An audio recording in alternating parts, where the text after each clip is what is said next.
भाज्या खाऊन खाणारा कंटाळतो आणि बनवणाऱ्याचा मूड जातो।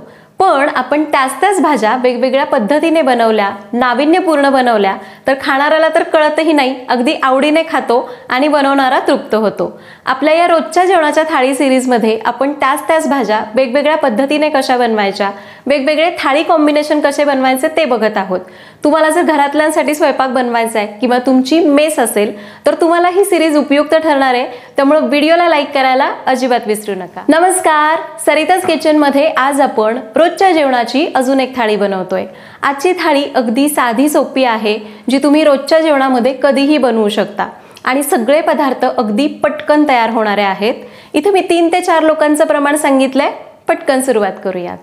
आजच्या थाळीमध्ये आपण श्रावणी घेवडा म्हणजेच फरसबीची ग्रेव्ही भाजी बनवतोय, जी अगदी पटकन तयार होते। वाटण्यासाठी मिक्सरच्या भांड्यात 2 छोटे कांदे, त्याचसोबत 1 इंच आलं घेतलं, 9 ते 10 लसणाच्या पाकळ्या आणि कोथिंबीर घालायची आहे। कोथिंबीर थोडी जास्त घेतली, मूठभर कोथिंबीर असेल। आता याला एकदम बारीक वाटून घ्यायचे। अगदीच गरज लागली तर थोडंसं पाणी वापरू शकतो। वाटण तयार झालं। आता कढई मंद आचेवर ठेवली आहे, त्यामध्ये घेऊयात 2 ते 3 टेबलस्पून तेल। तेल गरम झालं की अर्धा चमचा जिरं घालू। एक 5-10 सेकंद जिरं परतलं की चांगलं फुलतं। आता यामध्ये तयार करून घेतलेलं सगळं वाटण घालायचं आहे। आता हे वाटण बनवताना आपण कांदा, आलं, लसूण सगळ्या कच्च्याच गोष्टी वापरल्यात, त्यामुळे हे वाटण आपल्याला मंद आचेवर एक 4 ते 5 मिनिटं परतून घ्यायचं, म्हणजे याचा कच्चेपणा पण निघून जातो। तर हे बघा 4-5 मिनिटांनी याला थोडं तेल सुटलंय, वाटण चांगलं कोरडं झालंय। आता यामध्ये मसाले घालू। अर्धा चमचा हळद, 1 चमचा मिरची पावडर, अर्धा चमचा गरम मसाला पावडर आणि 1 चमचा धणेपूड। आपले घरात नेहमी उपलब्ध असतात तेच मसाले इथं मी वापरलेत। 2-3 चमचे पाणी घालू आणि हे मसाले या वाटणासोबत मंद आचेवर 2-3 मिनिट परतून घेऊ। थोडंसं पाणी घालायचं म्हणजे मसाले करपत नाहीत आणि व्यवस्थित परतले जातात। एक 2-3 मिनिट मसाले या वाटणासोबत परतून घेतले, मस्त रंग आलाय। आता यामध्ये घालायचं आहे फरसबी। तर इथं मी 200 ग्रॅम फरसबी त्याच्या शिरा काढून त्याला असं बारीक कापून घेतलंय। आता चवीपुरतं मीठ घालूयात आणि याला मंद आचेवर 2 ते 3 मिनिट परतून घेऊ, म्हणजे हे वाटण या फरसबीला चांगलं लागलं जाईल आणि त्याची चव त्याला येईल। 2-3 मिनिट या शेंगा मी या वाटणामध्ये परतून घेतल्या। आता यामध्ये गरम पाणी घालायचं आहे, थंड पाणी वापरू नका। मिक्सरच्या भांड्यातच इथं मी पाऊण ग्लास गरम पाणी घेतलं। ही भाजी खूप आपल्याला जास्त पातळ करायची नाही आहे। पाणी घालून याला मिक्स करूयात आणि मोठा गॅस करून उकळी आणायची आहे। तर हे बघा याला मस्त उकळी फुटलेली आहे, वर थोडंसं तेल पण आलेलं आहे। याला एकदा हलवून घेऊ। गॅस एकदम कमी करायचा आहे आणि याच्यावर झाकून याला 8 ते 10 मिनिटं मंद आचेवर शिजून द्यायचं आहे। फक्त मध्ये 1-2 वेळा हलवून घ्यायचं। एक 9-10 मिनिटांनी चेक करू। तर हे बघा याला अजून मस्त तेल सुटले, ग्रेव्ही थोडीशी दाटसर झालेली आहे आणि या शेंगा जवळपास 90% शिजलेल्या आहेत। आता गॅस कमीच ठेवायचा आणि यामध्ये घालायचे 3 छोटे चमचे ताजं दही। दही घालताना गॅस कमीच ठेवायचा, म्हणजे दही फाटत नाही आणि दही ताजंच घालायचं, आंबट दही वापरू नका। मंद आचेवरच हे दही या ग्रेव्हीमध्ये चांगलं मिक्स करून घ्यायचं आहे। तर हे बघा दही चांगलं मिसळलं गेलं, त्याच्या अजिबात गुठळ्या राहिलेल्या नाही आहेत। आता यामध्ये अजून पाव ग्लास गरम पाणी घातलं।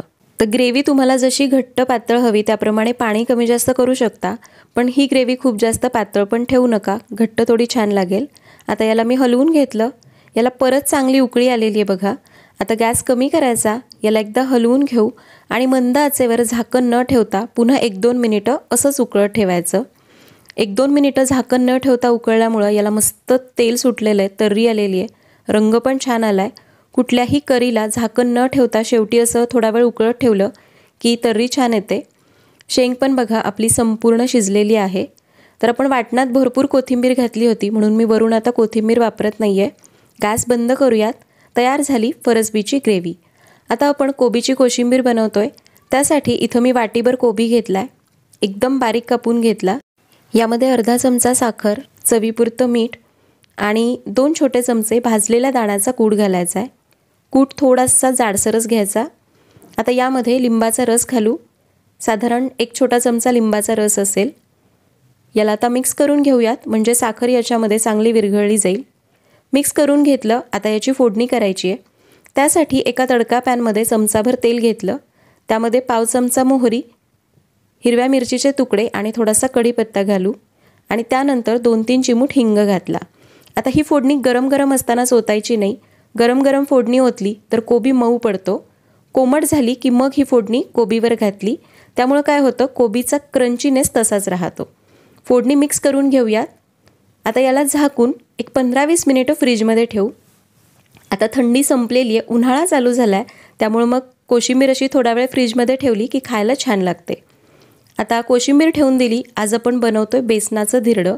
त्यासाठी मिक्सिंग बाउलमध्ये घेऊयात 1 कप बेसन, त्यामध्ये घालू चवीपुरतं मीठ, 1 चमचा ओवा घालायचा आहे। धिरड्यामध्ये ओवा जरूर वापरा, त्याने ते पचायला पण हलकं होतं, बाधत नाही आणि चवीला पण छान लागतं। पाव चमचा हळद घालू, 1 चमचा मिरची पावडर घालायची आहे आणि यामध्ये घालायचा आहे 2 मोठे चमचे बारीक रवा। यामुळे धिरडं चांगलं कुरकुरीत बनतं।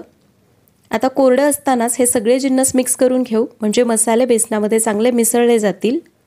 मिक्स करून घेतलं। आता यामध्ये पाणी घालायचं आहे, तर मी तुम्हाला प्रमाणासहित सांगते की पाणी किती लागेल। 1 कप बेसन घेतलं होतं, तर इथं मी 1 कप पाणी घेतलं आहे।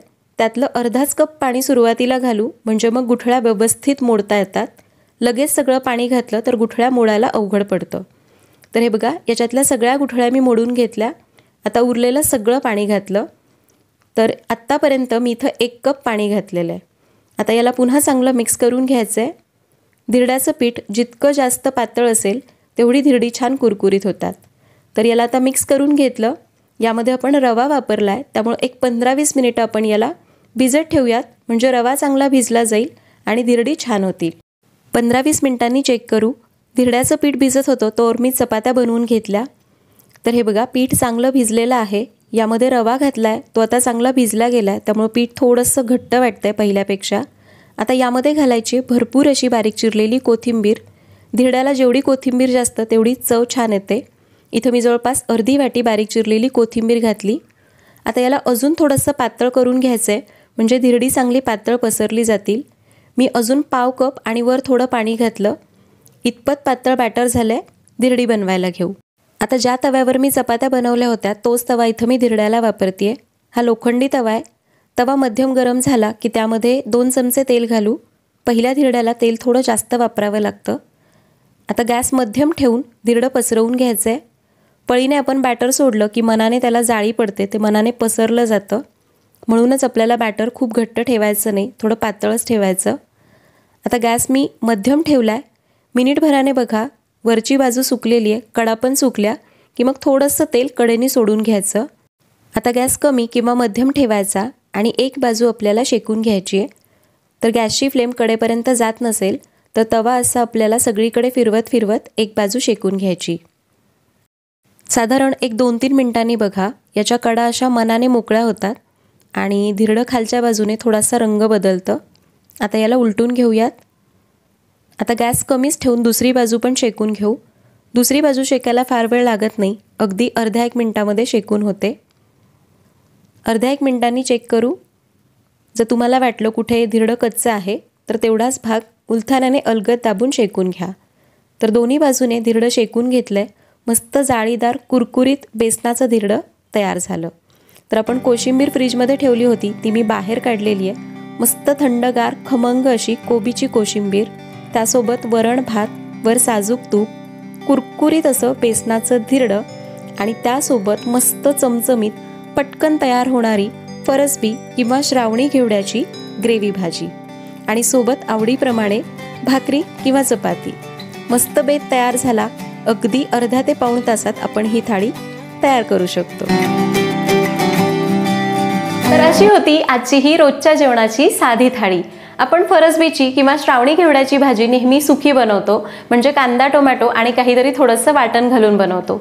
इथं आपण साधं सोपं वाटण केलं, नेहमीचेच मसाले वापरून ग्रेव्ही भाजी बनवली। फक्त त्यामध्ये आपण दही आणि थोडासा गरम मसाला घातल्यामुळे त्याला थोडासा वेगळा फ्लेवर मिळाला, त्यामुळे खाणाऱ्याला कळणार पण नाही की ही फरसबीची भाजी आहे। आणि दुसरं होतं बेसनाचं धिरडं, जे आपण नेहमीच बनवतो।